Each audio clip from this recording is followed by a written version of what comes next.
Hey guys, it's Lena here, and in this short clip, I'll show you how to create interesting texturized string sounds using Efx fragments.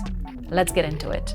Texturized strings are the secret weapon behind many string-led musical scores, modern soundtracks, and many interesting records. So first off, let me play you the dry sound that we'll be using as the foundation of our processing, a simple 4-bar acoustic string sample.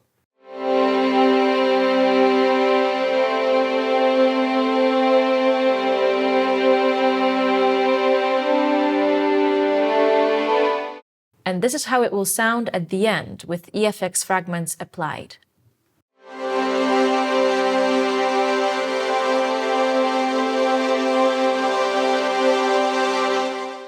Pretty cool, isn't it?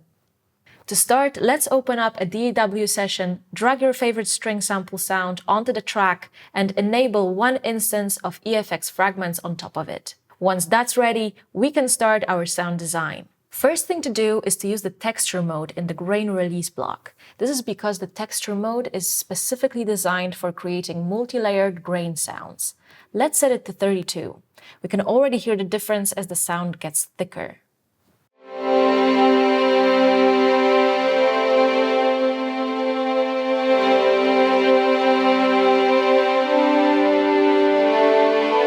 Now the second step requires us to introduce a bit of spray to the speed knob, which will result in randomized positions of the grain capture playhead, scattering our sound a bit more.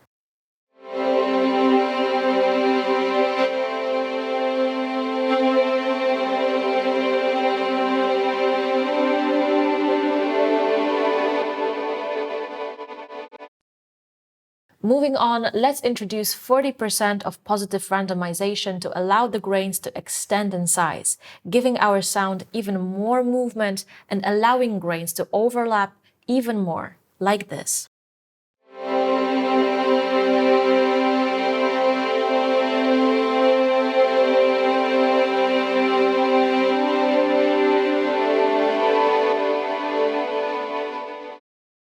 Following that, changing the pitch control to +12 octaves in the octave mode will make our grains play an octave higher than our original signal, making them really stand out against the dry sample.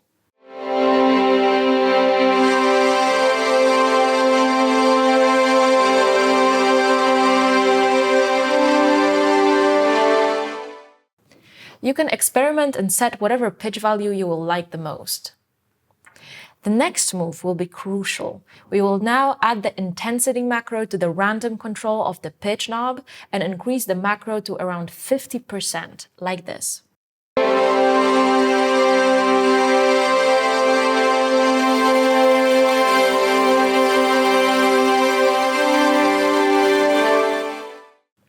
The strings now sound multi-layered, rich in various pitches and harmonic content. Next, we can add some spatial effects, and we can do that by simply increasing the FX macro, which is already connected to the dry-wet value of the reverb effect.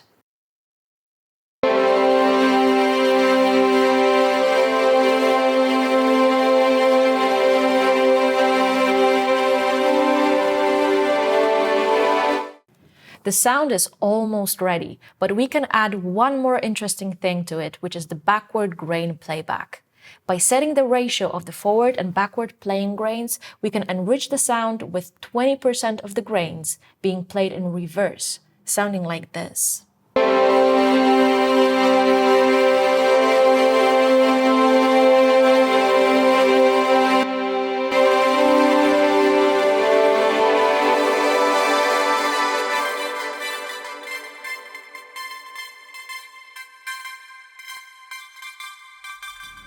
And that's really it. Hopefully this quick lesson showed you how to use Efx fragments creatively on various acoustic types of sounds that are similar in nature to strings.